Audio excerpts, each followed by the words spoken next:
I'm Big Lou, and it's Big Lou Barbecue, and that things I want to do. It's fine Saturday evening, November 9th, 2019. It's a fine Saturday evening. Yeah. I want to cook some provoleta, man. I've been practicing the provoleta on the Ñuke grill, but you can do it on any grill, all right? You can do it on any grill. That's why I'm gonna do it 4 different ways today. Or you can do it on your stovetop. But I've really been enjoying this provoleta. It's basically grilled provolone cheese, Argentine style. So that's why I want to use my Argentine-made Ñuke grill to do it. All right, you can get one of these provolone pans called a Provoletera, all right, or cheese skillet, all right? And you could use just regular cast iron skillet. By the way, this is enameled. It's black, but it's got an enamel coating on it. And it comes with this wood thing. It's made in Argentina. It's available at Real Fire Barbecue. That's where this one came from anyway. And the Ñuke grill, which came through barbecueguys.com, but imported through Real Fire Barbecue. I'll leave a link down below to that. Anyway, I like this grill. It was a gift to me. I'm glad to have it. I just enjoy having it. But I've been practicing the Provoletera.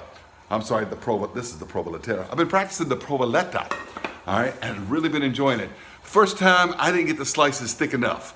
You got to have slices that are 1/4 inch to 1/2 inch, even up to 1 inch thick, all right?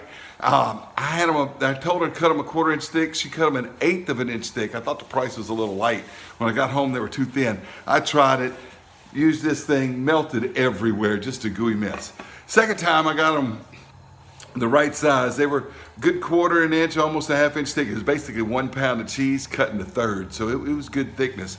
But I didn't have this skillet hot enough. This skillet's got to be hot enough, hot to sear the bottom and get the crust. But that second time, it wasn't hot enough, and I figured out that when I flour them, I need to put them in the refrigerator. I'm gonna tell you more about that, all right? So what I'm gonna do now is I'm going to go ahead and cook one in this skillet. I've been practicing them all in this skillet, but I think I'm ready to do one right on the grates. They do that sometimes in Argentina. And I'm gonna do 2 more on the griddle that comes with the Ñuke grill, all right, with the accessory package. So I'm gonna do 2 on the griddle. I'm gonna do 1 in the Provoletera, all right, I'm gonna do 1 straight on the grates. May make a mess, but I tell you what, when you eat this provoleta, bite into that crust, that gooey cheesiness, oh, that's good. These coals are about ready to go. We'll go mix up some oregano and red pepper, and we'll get started. Thanks for watching Big Lou Barbecue. And yeah, I'm grilling under my patio, because it's easy. Okay, so I got 4 slices of provolone. One about that thick, about between 1/4 and 1/2 inch thick. You can go up to 1 inch thick with it if you want to. Some reason this isn't round. It was supposed to be a round loaf. Usually I have them round, but these are kind of odd shaped, but oh well, it's provolone. So we're going to dip it in flour, get it all on the sides like that, and get that side done. Doesn't need to be a thick coating. You just need a coating of flour on it. All right, and then I'm gonna put it on this plate like that. I'm gonna do the other 4, and it goes on the plate just like that. I'm gonna do the other 4, and we're gonna set this in the ice box while I go out and light the charcoal. All right, just cover it up. This is an important step because I wasn't getting this right until I started chilling them after I floured it. That's a big step. It wasn't going right for me till I started putting these back in the ice box while we light the coals. All right, I got these coals heating up. Got this Provoletera heating up so we can cook the provoleta. I'm gonna cook 1 in that. I'm gonna cook 2 on the griddle, and I'm gonna cook 1 right here on the grates. Yes, I could put the griddle over here on top of the fogon area. You've seen me do that before with this grill, but I've just got it right there. If you're wondering what I'm using, it is a B&B hickory lump and a few chunks of hickory. That's where the flames are coming from. But these grills are getting hot. Got to put olive oil in them now. All right, throw a little olive oil in that. Throw a little olive oil in that. All right, just pulled the provolone with the flour on it out of the refrigerator. This has been the key to my success, is keeping it cold while I heat up the grill. In my practice efforts, I did not do it. And what I'm doing right now is sprinkling on oregano and red pepper. This is red pepper that my dad grew this in his garden this past summer. I didn't grow a garden this past summer, but he did. And I ground it up and This is his red pepper. We're just gonna go oregano and red pepper all over them. All right, let's get them on this grill. All right, camera's been flipped 180 degrees. What you're looking at is that hickory piece of wood I put right here. And it was going well, but then I oiled the grate real well, and that's that olive oil burning off. So I'm gonna let that burn off a little bit and put this one on last. Let's go ahead and put one in the Provoletera, just straight down like that.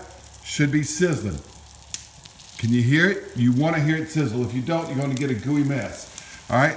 And then I'm gonna, you know what? I think I'm gonna add a little bit more oil over here. Maybe that oil burned off with that carbon steel. Then we're gonna put these two down.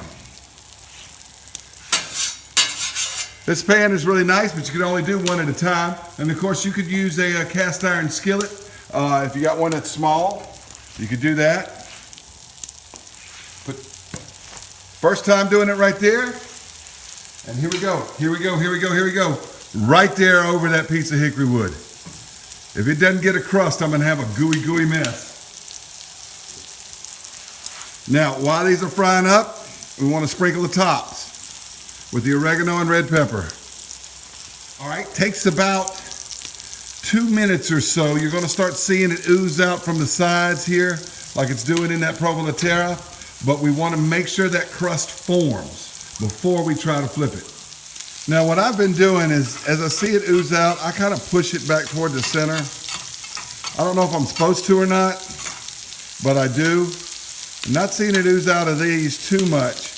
But like I said, first time I've done it on the griddle, first time I've done it straight on the grill. It is dripping down below there, but this is supposed to be traditional Argentine style. Just do it right there on top.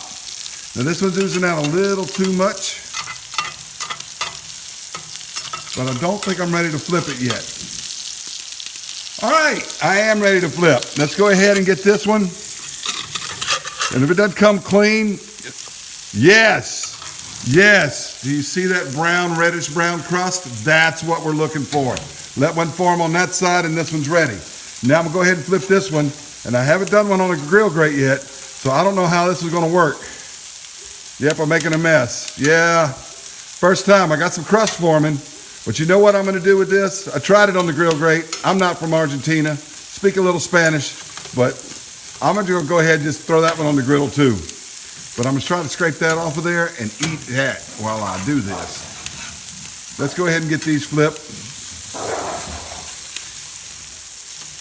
Oh, that crust got too black. That one's perfect.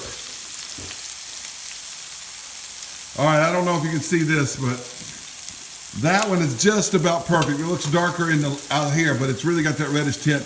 That one's a little burned.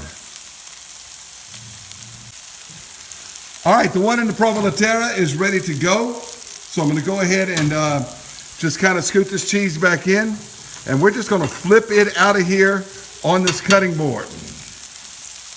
All right, the cutting board's also available from Real Fire, made in Argentina as well.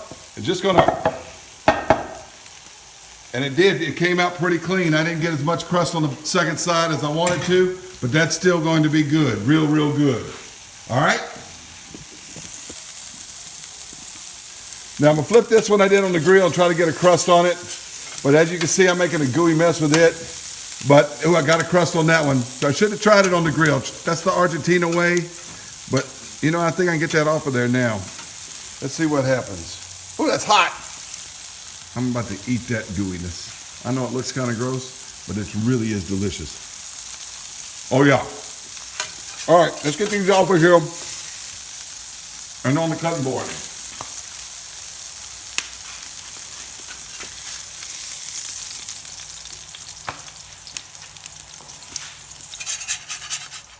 All right, this is the one done in the Provoletera. I didn't let the crust form so much on that second side, but you know the crust on the bottom is good. This is one I've done on the skillet. That's one done on the skillet that got a little bit too burned. And this is the one I tried over the fire and then finished off in the skillet. That's the skillet side of the crust.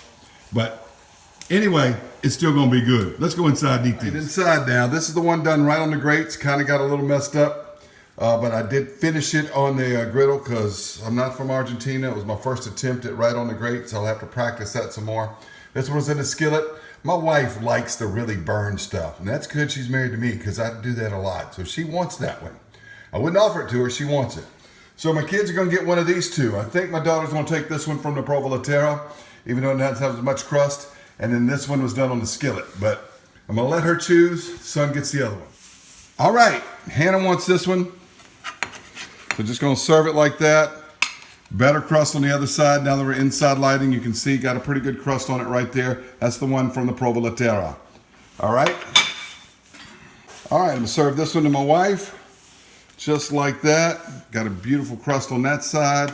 And that's the one she wants, so I'm gonna give it to her. Okay, I'm gonna take this one, and by the way, this is take two. That's why the plate looks like that. All right, and that's what the other side looks like. I tried to, fix it in the griddle, but I wanted to try to do it right on the grates like they do in Argentina, but yo no soy argentino. All right, just cuts like that, looks like that, and I'm gonna eat that. All right, it's still gooey, but it did cool off a little bit, trying to do the video and serve the kids and the family and everything. It's really good. And I can taste that hickory smoke in it, that hickory wood in that one that I couldn't taste in the others. My daughter has not had this yet. She's been away at school, she's home visiting. She's just off camera. Hannah, what do you think of the Provoleta? I think this is really awesome. I enjoy this. I'm a cheese addict anyway, so this is great. You did a good job, Dad. Mine that was on the grill is a little too thin, but when you cut into the one that's done right, with that crust on top and that crust on bottom and that gooey provolone when it's still warm, oh man, I'm getting addicted to these things. Shame too, because provolone's not, the least expensive cheese, but hey, I'm having fun doing it, and you can do it on any grill you want to, and you can do it right on your stovetop in a cast iron pan. But try it, Provoleta, all right? Grilled or fried provolone cheese, little oregano, little red pepper, delicious. Appetizers right before steak or whatever you want to do. Thanks for watching Big Blue Barbecue.